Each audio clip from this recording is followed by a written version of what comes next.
Hi, welcome to Let's Talk. Today I'm joined by James from Partners in Advocacy. Hi, James. Hi Claire, how you doing?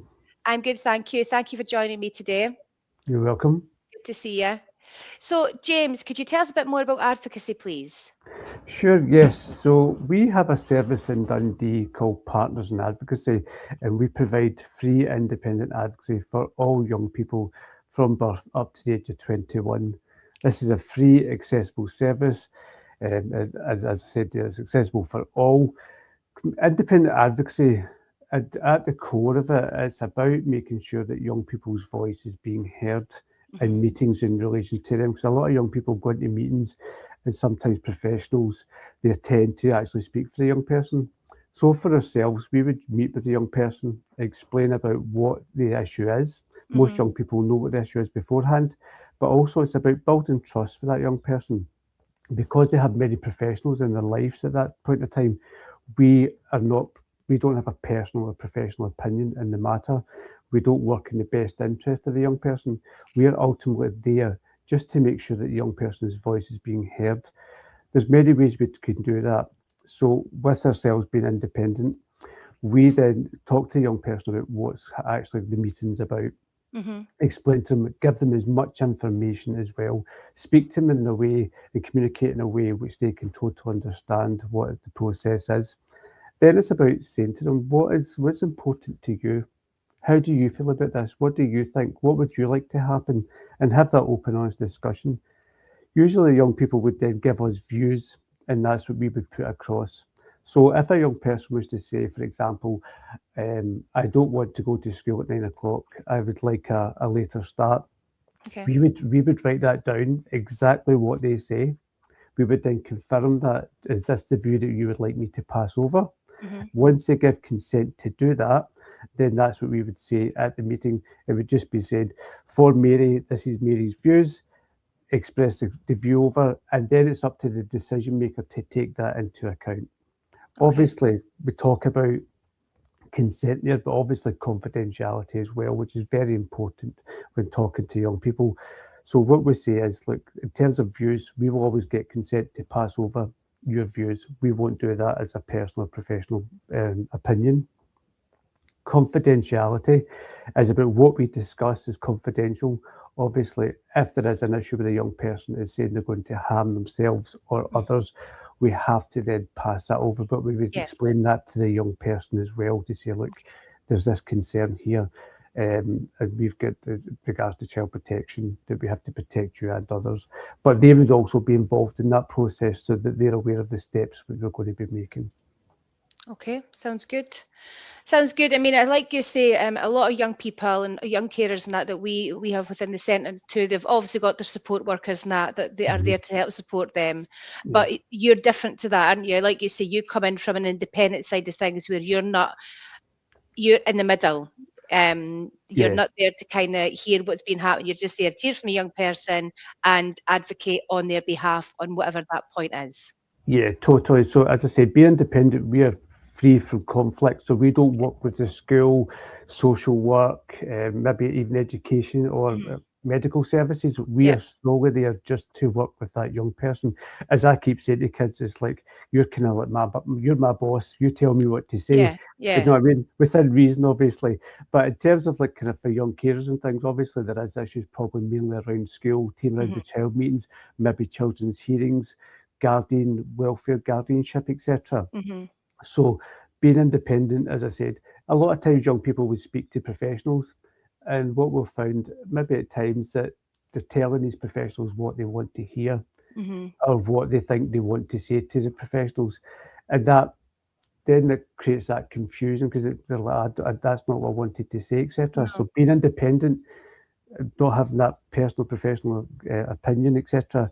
We solely work with that young person, and that's where they build up that trust. So there's no time limit in this. So until that actual issue has been resolved, Okay. we will work for as long as we need be until that issue is resolved. That builds trust. Helps build the relationship and helps build the open and honesty.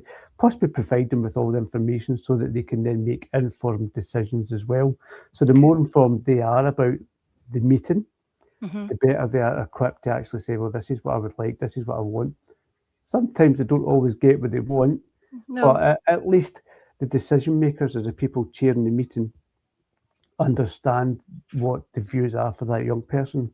In terms of meetings as well, we can attend with that young person and Okay. express their views, and then we can feed back to the young person, because sometimes it's very overwhelming when they walk into a room. There's maybe 6, 7 adults, etc., and they're all talking. So my job is to obviously first of all be there for the young person, express their views. Then I don't take a part in the meeting at all because Okay. I'm independent. I would then feed back to the young person what the general meeting was about, and obviously decisions and how to go about it, and whether there was an appeals process, etc. We could look at that further down the line. But ultimately, my job is just to make sure the voice of the young person is being heard and taken into account with the guidance of the UNCRC Article 12 as well. Okay. Yeah, great. Which is what you want, isn't it? You want that young person to be able to have that voice and have that say on how they think things should be going in their life, I suppose. As difficult as I can imagine that for a young person in that situation, there's that many people involved in what's happened with their life. And as you say, it could be very daunting for them. So if there was a young person who was looking to need a bit of advocacy, how would they go about asking for that? Would that be led by a school worker or a support worker? How would that work? So it works in various ways. I mean, sometimes if it was to do with a team around a child meeting or children's hearings or child protection, etc., whatever it be, the social work mainly are involved in young people's lives, so they're aware of advocacy and independent advocacy under Okay. that, as I said, under the UNCRC Article 12.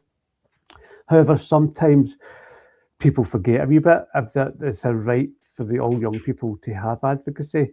So hopefully we'll be looking at social work or whoever's chairing the meeting to take that into account and to seek the views. They can have advocacy, so like even the friend could advocate for them, Yeah. etc. But again, those kind of they can be challenged, shall we say, and that's where we're free from conflict because we're not having a personal professional opinion on it. No. But ultimately, we would like the professionals, whoever's chairing the meeting, to seek advocacy on behalf of the young person, and then that's where the referral process would come through. They would look Okay. up in terms of Dundee for advocacy. It would pop up, our website would pop up, and that's where they would actually chat to the young person to say, here's the service. Do you want advocacy? Because it is, the young person has to want the advocacy as well. So sometimes we've went out, met young people, and they said, no, James, that's not for me. It's like, do you know what, pal? Okay. That is absolutely okay. We're always going to be here. So maybe in a couple of weeks' time, if you find you do, or a month or whatever, or even in a year, just remember that we're always going to be here. And then we can pick up the referral. Okay, so as easy as that then, yeah. Yeah. Do you have a bit of a waiting list just now, James, in regards to referrals, or how is it looking just now for that kind of support? No, so in terms of just a wee background, so our service has been going for 6 years in Dundee. It has fluctuated with staff and things like that. Just now, there's myself as the service coordinator, and then we have Annie, who's a part-time worker. Between the both of us, we manage a wee caseload ourselves. Okay. Just now, we've not got a waiting list, which is good. If it ever came, which we did do, then that shows that there is a demand for the service, which is Yeah, really good as well. But generally, we seem to manage it between myself and Annie. good. As I said, we manage a wee caseload each. That's good. So today we're here to obviously raise awareness of that, so that if there is anybody out there who didn't know about advocacy, even support workers, we've got support workers within every school in Dundee, primary and secondary school settings. So we're hopefully want to reach out to people like that from our side of things, obviously, to make people more aware of the service that you provide at Partners in Advocacy, and to speak to young people about that and offer them that if that's something they're looking to access. So like James said, there is information on their website that gives all the contact details for the Dundee contacts, and all that information could be held in our comment section below. So if you feel the service could be for you or you want to find a bit more about it, please get in touch with James and the team in the details below. Yeah, and Great. we look forward to hearing from you. That's great, James. Listen, thank you very much for that. It was really good to talk to you about all that. And I really do hope that some people get in touch regarding this and find out some more No, for the service. thank you very much for allowing me to get the opportunity to speak about independent advocacy in Dundee. Brilliant. Thanks, James. Take care.